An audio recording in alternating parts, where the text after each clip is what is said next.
Donc merci d'être là ce soir pour cette conférence sur les expériences extraordinaires aux portes de prochaine intervenante. S'appelle Rachel Grandgrenier. C'est la première fois que Rachel, donc Nicole l'a dit tout à l'heure, c'est la première fois que Rachel va raconter son expérience en public. Donc on peut l'applaudir pour son courage déjà pour son expérience. En décembre 2020, donc tu attends un bébé. En 2000, pourquoi j'ai dit 2020 ? Oui ou non, c'est 2000, c'est bien marqué 2000. Ouais. Donc tu attends un bébé, tu fais une hémorragie utérine, et que se passe-t-il ? Viens nous raconter.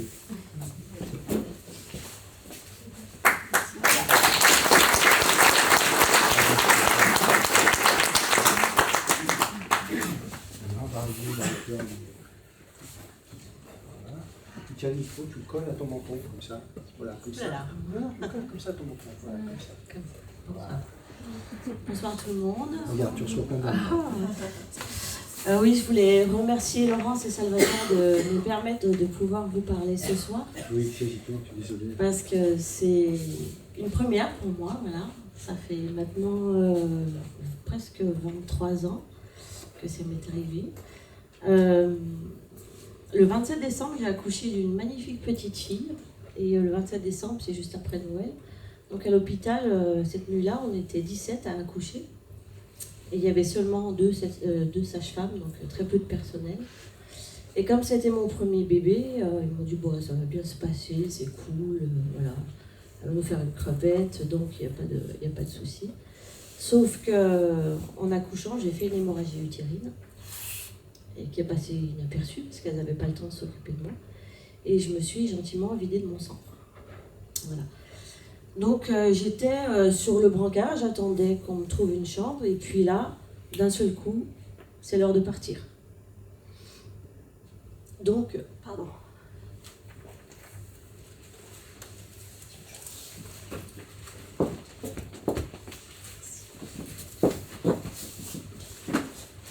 C'est dur, hein, Nicole ?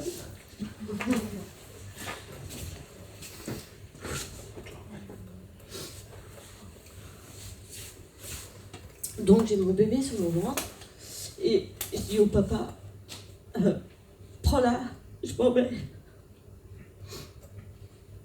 Alors lui il me dit, je vais aller où ? Le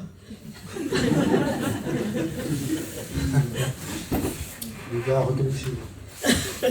Il me dit, bah tu veux aller où là ? Tu viens de passer 17 heures, tu veux...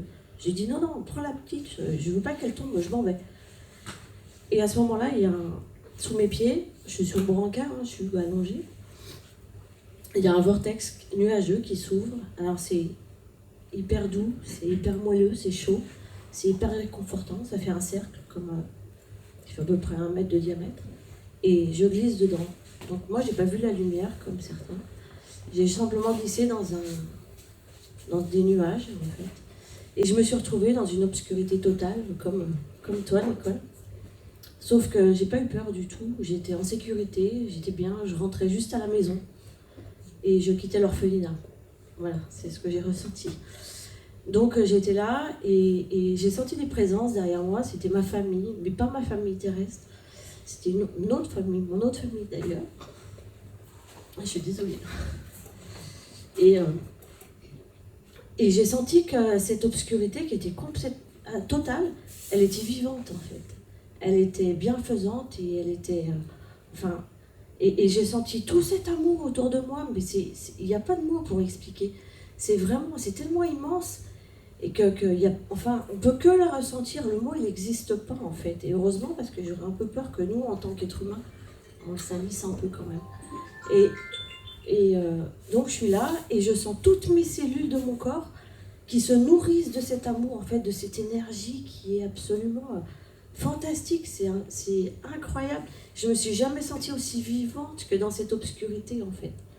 Et j'étais bien. Donc cette obscurité était en train de me soigner parce que j'étais vraiment HS. Et je sentais presque mes cellules qui dansaient. Elles étaient contentes. Elles prenaient toute cette énergie, tout cet amour. Et savoir que le temps là-bas, je sais pas combien de temps ça a duré, mais le temps n'existe pas en fait. on est là, c'est maintenant, on vit le truc.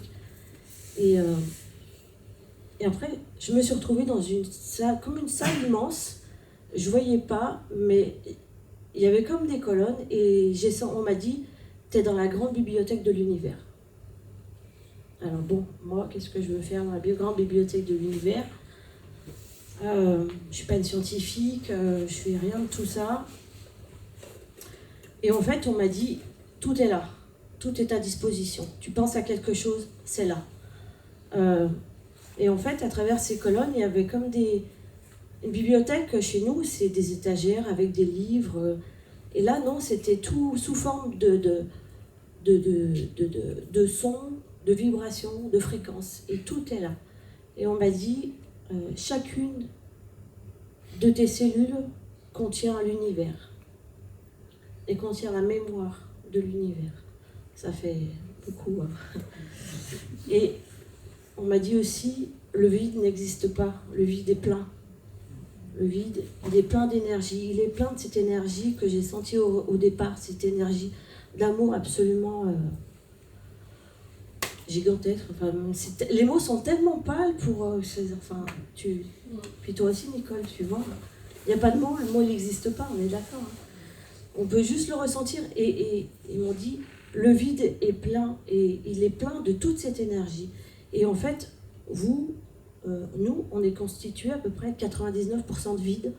Et en fait, c'est pas vrai, on est constitué de 99% d'amour.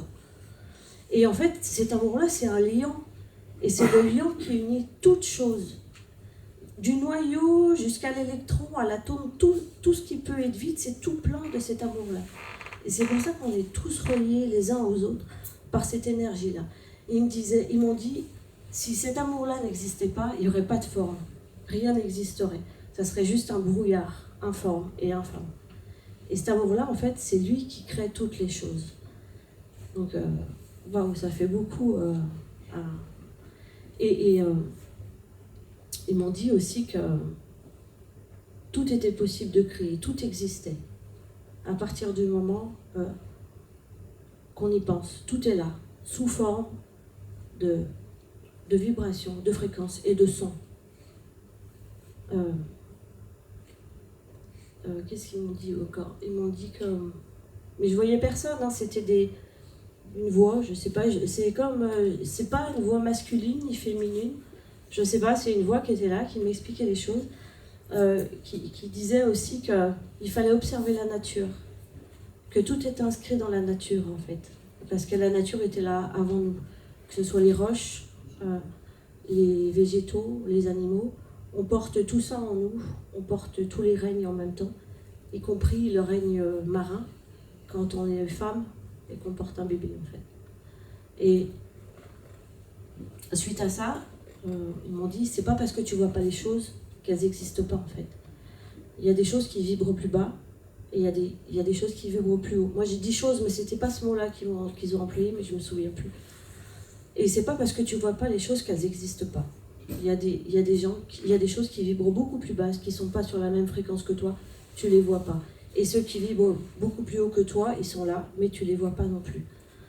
Tu vois que ce qui vibre à ta fréquence en fait. Et, il te parle de l'eau aussi. Oui, ils me parlent de l'eau. Ils me disent que l'eau, alors j'aimerais bien la phrase exacte, c'est... Elle transporte toutes les informations. Oui, l'eau transporte toutes les informations. Qu'elle soit sous un état gazeux, liquide ou solide, elle capte toutes les informations. Et c'est elle, la gardienne du grand livre de la vie et des vies. Parce qu'il n'y a pas que ici qu'il y a des vies. Partout où il y a de l'eau, en fait, l'eau capte ces informations et elle les garde en mémoire. C'est elle la gardienne de tout ça. Donc il faut qu'on apprenne à respecter l'eau. C'est hyper important. Dans tous les états, d'ailleurs, qu'elle soit gazeuse, liquide ou solide. Voilà, c'est ça. Peu importe, elle capte toutes les informations, les bonnes et les mauvaises. Elle emmagasine absolument tout. Et c'est pour ça qu'il faut qu'on prenne soin de notre planète. Ça, c'est important. Qu'est-ce qu'ils m'ont dit aussi? Je te parle que la parole est un don. Ah oui, la puissance ça, c'est des hyper phrases, important. la puissance des formules magiques. Voilà, c'est ça. Ils m'ont montré une image. Imaginez-vous un millefeuille, vous savez, la pâtisserie. En fait, le son est important. Quand tout à l'heure je vous ai dit que tout existe sous forme de vibration, de fréquence et de son. En fait, quand on parle, on fait des phrases, mais avant de faire des phrases, on fait des mots, et avant de faire des mots, on émet des sons. Et en fait, ces sons qui font des mots, qui font des phrases, ça fait comme des filaments, en fait, quand vous parlez. Et avec ces filaments-là, vous mettez l'intention de votre cœur quand vous dites à quelqu'un que vous l'aimez. Vous parlez avec votre cœur. Et l'intention que vous mettez dans vos paroles, avec l'émotion que vous y mettez, l'intention, enfin, tout ce que vous pouvez mettre dans votre parole, en fait, tout ce qui est... ça fait comme des couches, en fait. Ça encadre un peu les mots. Ça fait comme un peu... Enfin, moi, j'ai vu ça un peu comme une formule magique, en fait. Et quand on parle, en permanence, on fait un peu comme des formules magiques qui sont avec l'intention du cœur, qui est hyper important. Parce que c'est créateur, en fait. La puissance du cœur dans la parole est hyper créatrice. Mais si vous parlez avec de la haine, de la colère, vous faites la même chose, mais vous envoyez du poison, en fait. Et ce poison-là, il détruit. Alors que de belles paroles prononcées vraiment avec le cœur. Hein. Si vous dites quelqu'un, oui, je t'aime avec votre tête, ça n'aura pas du tout la même force et la même puissance que si vous dites avec quelqu'un, avec votre cœur, je t'aime, mais vraiment je t'aime. Et là, c'est un vrai cadeau que vous lui faites, c'est une vraie caresse en fait. Donc ça, c'est ce que j'apprends à mes enfants. Je leur apprends à devenir les meilleures versions d'eux-mêmes. C'est ce qu'on attend de nous, en fait. Et je leur dis, t'as le droit d'être en colère, mais fais attention à tes mots. Parce que tu envoies des flèches, tu envoies du poison. Alors ma fille, elle est grande maintenant, elle a 23 ans. Mais elle se nourrit de tout ça, je suis assez fière d'elle parce qu'en fait, maintenant elle est aide-soignante. Et elle a pris cette partie de tout ce que j'ai pu vivre, parce que j'en ai beaucoup parlé avec mes enfants en fait, leur expliquer. Et en fait, ils me connaissent par cœur. Hein. Donc ils savent que c'est pas la peine de me mentir, hein, parce que ça sert à rien. Et je leur apprends toujours à être la meilleure version d'eux-mêmes. C'est difficile, parce que ça demande des efforts. Parce qu'on vit dans un monde qui... C'est plus facile de faire le mal que de faire le bien. Faire du mal, ça ne demande pas d'efforts. Faire le bien, ça demande énormément d'efforts. Et ça prend beaucoup d'énergie, en fait. Et... donc voilà. Il te parle d'une multitude d'univers aussi. Ah oui. Qui sont tous collés. Voilà. On n'est pas tout seul, mais il y a des multitudes d'univers, il y a des multitudes de Rachel, des multitudes de Laurence, des multitudes de Salvador. Non. Si. À des niveaux différents. C'est repris. Mais tout est relié, en fait. Le passé, le présent, le futur, il y a comme des... Ils avaient employé le mot... comme des tunnels, en fait, qui lient tous les univers les uns aux autres. Je ne sais pas si vous avez vu Interstellar. Eh bien, ça ressemble un petit peu à ça, en fait. Quand il est où il y a plein... C'est tout quadrillé, là, on se demande ce que c'est. Et moi, quand j'ai vu le film, je me suis dit, bah oui, en fait, ça a bien été retranscrit. Il y a des multitudes d'univers qui sont tous collés les uns aux autres, un peu comme dans un verre de champagne, où il y a plein de bulles, en fait. Et ben, voilà, on a plein... On n'est pas tout seul. En espérant qu'ils ne boivent pas le verre, alors. Et je pense qu'il se remplit facilement. Donc, voilà.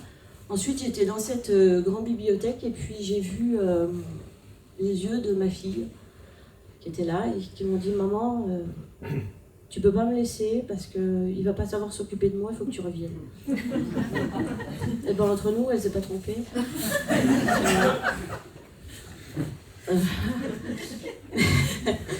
Du coup, je crois que c'est la décision la plus difficile que j'ai eu à prendre en fait. Parce que j'étais tellement bien, je rentrais à la maison, je rentrais chez nous en fait. Et là, de voir le regard de ma fille qui me dit, avec ses petits yeux noirs en amande, là, qui me dit, tu peux pas me laisser toute seule, il ne saura pas s'occuper de moi.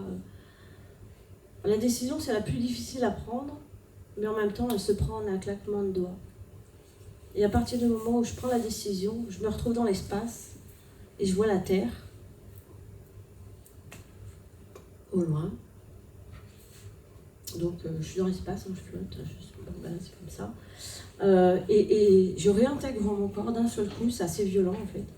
Et je remonte par où je suis descendue, c'est-à-dire moi je ne suis pas sortie par la tête, hein, je suis sortie par en bas.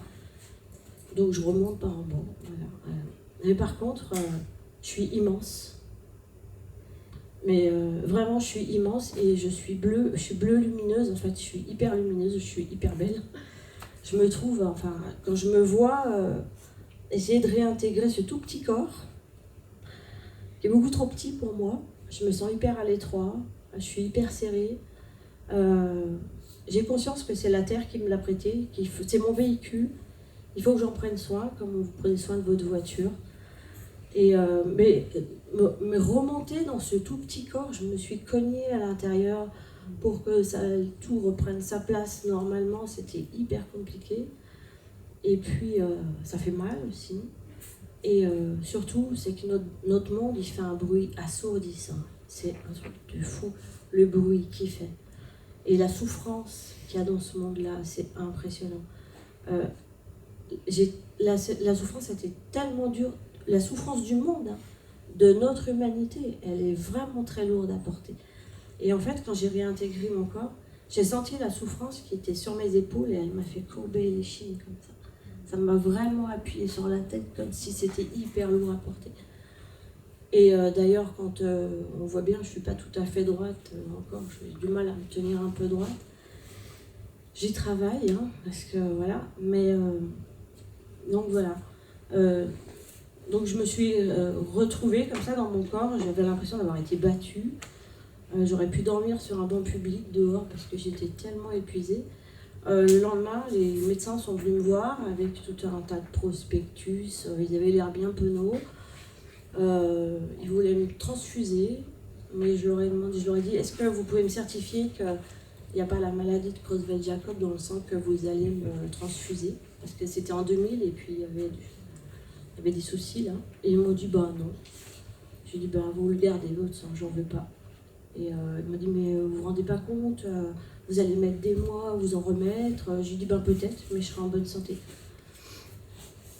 Donc à partir de là, je suis restée avec mon extraordinaire aventure. C'est la plus belle aventure que j'ai eue en fait. Hein. Quand j'étais plus jeune, j'ai vu un gnome, mais bon, ça c'est autre chose. Sortie de là, j'ai essayé de comprendre ce qui m'était arrivé. Et en 2000, c'était le début de l'Internet. Donc j'ai fait un petit crédit, je me suis acheté un ordinateur et je me suis pris un abonnement à Internet. Et j'ai cherché.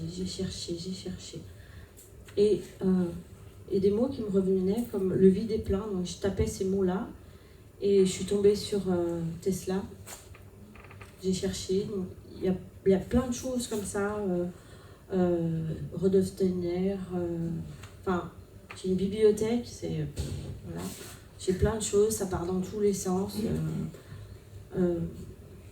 Mais voilà, j'ai conscience d'avoir eu une expérience extraordinaire.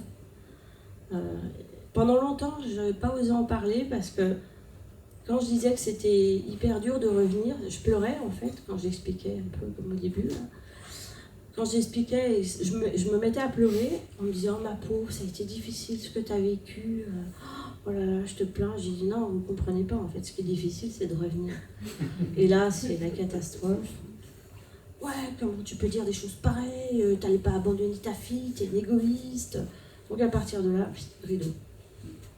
On ne dit plus rien. Et puis, voilà. Mais là, il est temps. Il faut que les consciences sont en train de s'ouvrir. Et c'est largement temps, en fait.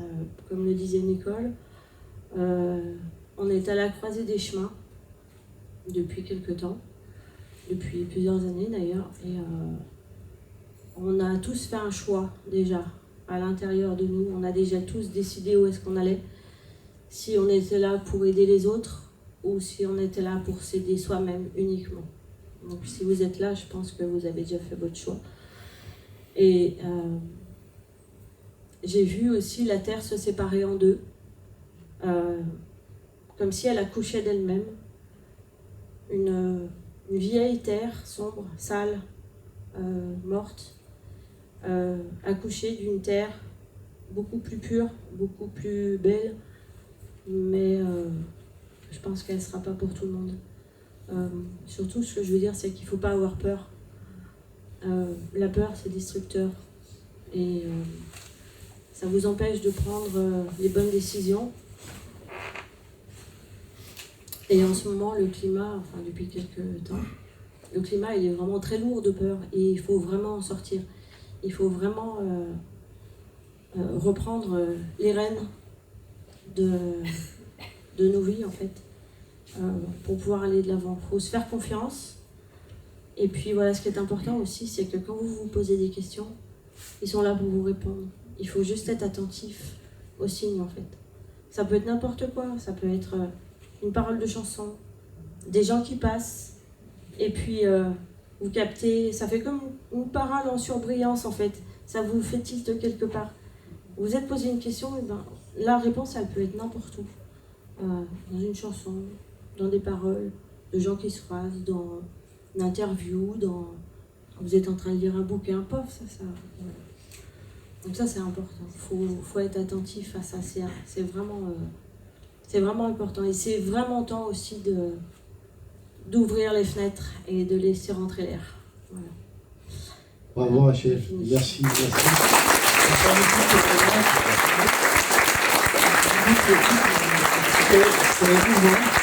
C'est émouvant, mais il y a beaucoup de poésie dans ce que tu nous as raconté. Merci. Bravo. Merci à vous. Témoignage magnifique. On va passer aux questions-réponses. En fait, on expérimente l'amour en fait dans cet ailleurs. Et ma question, c'est de savoir pourquoi on doit expérimenter finalement la violence et la haine, enfin cette peur en fait sur Terre. En fait, on a l'impression qu'il faut mériter quelque part notre place dans cet ailleurs, alors que cet amour est présent, il est tout autour de nous. Mais alors, je ne comprends pas pour quelle raison on est obligé finalement d'en passer par cette vie sur Terre pour ensuite avoir accès à cet amour inconditionnel. Alors, je ne sais pas si vous avez la réponse à cette question. À qui vous posez la question? Je la pose à tout le monde en fait. Alors moi j'ai une petite idée là-dessus. En fait, imaginez pour qu'un diamant soit brillant, en fait il subit une pression phénoménale et en fait il n'a pas d'autre choix que de se débarrasser de ses impuretés et de s'aliquer et de garder que l'essentiel pour retrouver la lumière. C'est un peu comme le cristal de roche en fait. C'est le cristal de roche, c'est comme si c'était un peu l'illumination du monde minéral en fait. Il est organisé de telle sorte qu'il laisse passer la lumière en fait. Et nous, c'est un peu ça. On doit expérimenter ça pour devenir les meilleures versions de nous-mêmes. En fait, je redis ce que j'ai dit tout à l'heure. C'est le but. Même dans la souffrance, dans la maladie, on a toujours quelque chose à apprendre. Il faut toujours aller chercher le petit point positif, se nourrir de cette petite chose qui fait du bien. Et en fait, ça nous fait grandir. Et c'est ça qui nous change et c'est ça qui nous amène la conscience. Petit bout par petit bout, on fait le travail de colibri. On n'est pas tous... moi, j'ai pas demandé à vivre cette expérience-là. On me l'a... Voilà, donc je fais du mieux que je peux avec ce qu'on m'a montré. J'essaye de... Ouais, c'est mon but, en fait, de devenir la meilleure version de moi-même. J'essaye tous les jours. Et c'est pas facile, en fait, parce qu'on vit dans un monde qui est ultra violent. Comme je l'ai expliqué tout à l'heure, en fait, on vit dans un monde qui fait énormément de bruit. Et puis qui souffre beaucoup, en fait. Et comme je l'ai dit tout à l'heure... moi, j'ai eu l'impression de rentrer chez moi, je quittais l'orphelinat, en fait. Ça veut tout dire, hein. Oui, parfaitement. Ça veut tout dire. En complémentarité, si je peux, en complémentarité, j'ai envie de... Moi, après, je me suis posé tellement de questions en me disant, pourquoi, si on est si bien là-bas, si vraiment on vit à la perfection de soi-même, pourquoi faut-il vivre ici, sur cette terre, dans la matière, et expérimenter évidemment la douleur, la souffrance, les peurs, etc. Pourquoi? Et je crois que c'est un enseignement spirituel qui peut nous convenir à ce niveau-là. C'est un petit peu comme si, bon, en descendant dans la matière, on épousait des vibrations plus denses. Et puis finalement, bah, c'est comme si on se mariait quelque part avec ces vibrations-là. Et puis on développe de vie en vie, on développe des attitudes, des peurs, des conditionnements, etc. Il faut apprendre à se dégager de tout ça, quoi. Et j'ai bien aimé une fois, parce qu'il y a le docteur neurochirurgien Eben Alexander, voilà, qui expliquait à Lilo Massé dans une vidéo, il disait, comme je ne veux pas me tromper, voilà, je l'avais conservé ça. Au cours d'une interview réalisée par Lilo Massé, il a confié qu'au cours de son voyage, il aurait reçu l'information qu'une petite partie de la conscience qu'il était sur ce niveau-là s'en retournerait pour apprendre à enseigner à l'humanité beaucoup de choses concernant l'amour et pour enseigner la façon dont le mal est présent pour servir en substance de traces d'impureté permettant les manifestations de notre libre arbitre dans cette réalité. Et moi, ça m'a fait penser à ce que je disais à mes enfants. Ben voilà, eh bien, si, admettons, un cheval, s'il n'avait pas de haie d'obstacle, il ne pourrait pas se dépasser. Et nous, je crois que sur la Terre, eh bien, on a transformé toutes ces choses denses en nous, en lumière. Et c'est peut-être le travail le plus important qui nous est demandé. Ce n'est pas d'acquérir une belle voiture, une belle maison, tout ça, je n'ai rien contre. Mais quand on ira de l'autre côté, ça semblera très puéril. Oui, merci. C'est le libre arbitre, hein, c'est ça. Hein. Merci Nicole. Allez Rachel, donc est-ce que tu te souviens de la question? Les mémoires akashiques. Ah oui, alors... Est-ce que tu es revenu avec des savoirs, des... Alors oui, pour moi j'étais dans la grande bibliothèque de l'univers, parce que le terme annales akashiques, je n'en avais jamais entendu parler. Mais effectivement, ça rejoint un petit peu ça. Et oui, je suis revenue avec... en fait, je crois que quand tu passes de l'autre côté, tu laisses quelque chose, mais en échange, tu repars avec autre chose. T'es d'accord avec moi, Nicole? Et en fait, c'est assez difficile à dire, mais quand je parle à quelqu'un, je vois sa vraie nature, en fait. Et je vois si c'est une bonne personne, je vois ce qu'il veut cacher. Et c'est pas facile parce qu'il n'a pas forcément conscience de qui il est et de ce qu'il est, en fait. Mais donc au début, je m'en mêlais un peu et j'ai dit bah, tu dois faire ça, ça, ça. Et en fait, je me reprenais tout dans la face. Et du coup, j'ai dit temps mort, c'est pas à moi de faire ce travail-là. Donc, et puis, il y a une autre. J'ai les insectes qui viennent se poser facilement sur moi, les libellules, les papillons, les coccinelles. Bisous. Voilà, c'est. De toute façon, je suis comme Cindy, je tue plus rien. C'est comme si je tuais une partie de moi-même, donc c'est pas possible. Donc voilà. Merci Rachel. Merci Rachel. On arrive vers les. Je crois qu'on peut les applaudir. Hein.